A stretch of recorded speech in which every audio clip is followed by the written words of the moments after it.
And let's get right into it. So, I was the only one who actually saw Red Sparrow this week because it literally just came out. And I understand that a lot of our listeners probably haven't seen it yet. So we're going to do something different with the review for that. We're going to do a spoiler-free review. So basically I'm just going to be telling you what I thought of the movie and whether or not I think you should see it. And then we might get into an in-depth conversation about it at a later week when more people have had a chance to see it. But this film, Red Sparrow, it is a spy thriller espionage movie. It stars Jennifer Lawrence, which is one of my favorite actresses. And basically the point of the story is she plays a ballerina that has an uncle who works for the Russian government, and she gets injured and she cannot dance anymore. And she needs to take care of her mother, who has a serious illness. So she needs to find work to get health insurance to take care of herself and her mother. So her uncle and the government gives her a very specific job to do for the government, and it involves some espionage type stuff. Say it ain't so, Chris. Mm-hmm. So that's basically what the movie is about. That's how it starts. It takes place in Russia and some surrounding countries. And personally, I really enjoyed this film. It wasn't my favorite movie that I've seen. It wasn't even my favorite Jennifer Lawrence movie. There's so many great Jennifer Lawrence movies. I mean, I love going way back to the beginning of her career, The Hunger Games. Oh, yeah. Fantastic. And I also really liked Joy, a movie that she was in, I think, a couple years ago, where she played an entrepreneur. So, being a Jennifer Lawrence movie, I wanted to ask, what in a lot of her movies, while she's good, it is very much, this is Jennifer Lawrence acting. Mm-hmm. Was it kind of standard for her acting, or? One of the things that struck me about this is there were very few moments while I was watching this film where I was like, oh, this is Jennifer Lawrence. I mean, I just saw her in Mother. I think she's very much herself in that movie.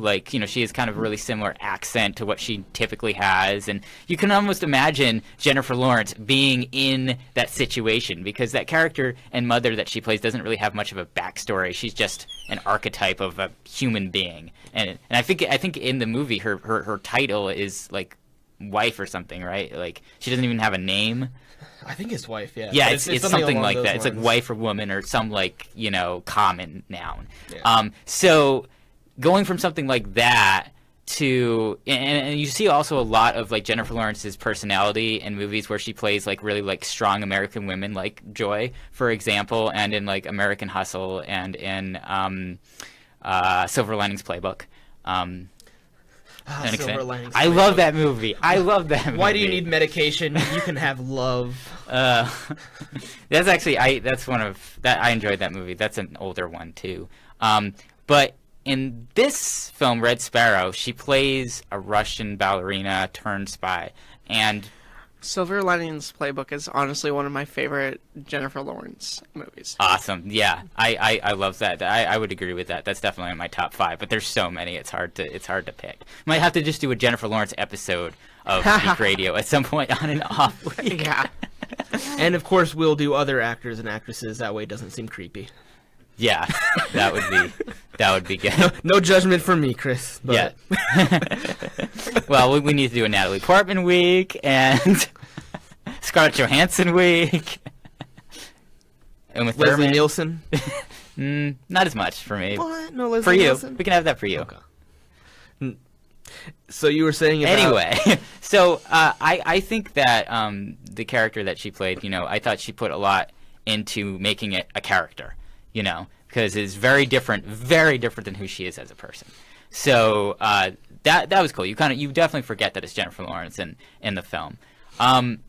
With it being kind of in the spy kind of espionage genre, it is a little bit of a slower movie. It's not as fast paced as your typical action films. It's not say the Bourne movies or Mission Impossible or stuff like that. Well, especially with the later trailers that were released of it, it almost made me think of The Man from U.N.C.L.E. Or yeah, is that it? The Man from U.N.C.L.E. Is that the title? I've that heard. was a good movie. Yeah, it's because that was, and it seems like you're saying this is the case here, where it's a spy movie, but it's it's kind of trying to diverge away from what the standard formula for that is. It is. It definitely is. And the other thing too about it is, there's definitely some really disturbing stuff at the beginning of this film, because initially the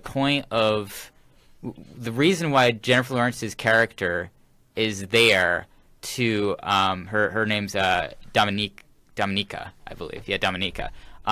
She's there to kind of give an example of how brutal spy training and just the spy industry can be. Especially, and the thing that's interesting about the movie too is that it's kind of very pro-American and anti-Russian, which you would expect from an American-made movie. A movie coming out now that's no. Yeah.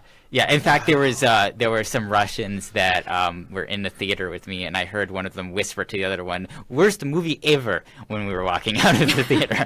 And I actually didn't like that. I would have liked to have seen a little bit more of a balanced view, because it was all about kind of the interplay between these two countries, and the kind of continuation of the Cold War. I would have liked to have seen a more balanced view than that. But what are you going to do? It's an American movie, you know. Very few pro-Russian American movies out there, unfortunately, just because of how things are. So basically they're portraying just how brutal their version of the CIA is, and Russia, their intelligence agency, is. And there's a lot of extreme misogyny, and it's all about just training women to use their bodies as weapons, basically.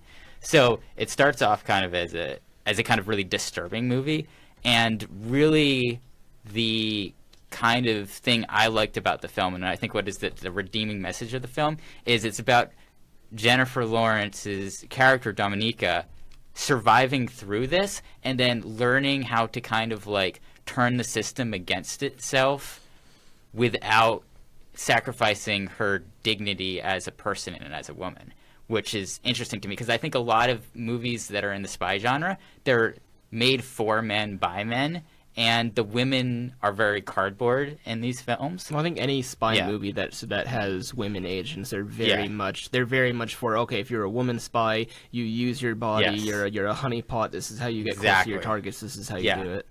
Exactly. So that's how they start off the film, but then it's Jennifer Lawrence almost kind of in like a fourth wall kind of way, being like, I'm going to fight not just against my circumstances in this film, but I'm going to fight against just the way, the formula for these films, and then basically take agency over myself and try to make things better and make them better for her life, and the people that she cares about. And so I thought that the movie, like, while I was watching the beginning part, I'm like, okay, why did Jennifer Lawrence choose this movie to be in? Because some of my favorite actors, I'm not necessarily a big fan of their acting. I'm a big fan of their discernment on what scripts to choose. So like Nicolas Cage. So maybe he just is very undiscerning with scripts. But Natalie Portman and Jennifer Lawrence are two actresses that I just think they typically choose, especially recently, really good scripts to act in. And I feel that way about Jennifer Lawrence, where I'm always very interested in the screenplays that she chooses for her films. And I could see by the end of this why she chose this screenplay, because it was a very empowering film and a very kind of genre-busting film in a sense.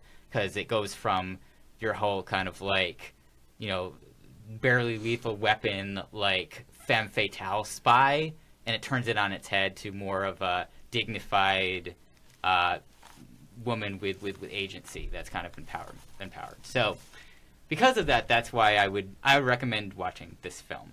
If you can get past some of the disturbing misogynistic stuff at the beginning of the film, which is portraying the things that need to change, it's hard to watch some of the stuff, and it can be really awkward.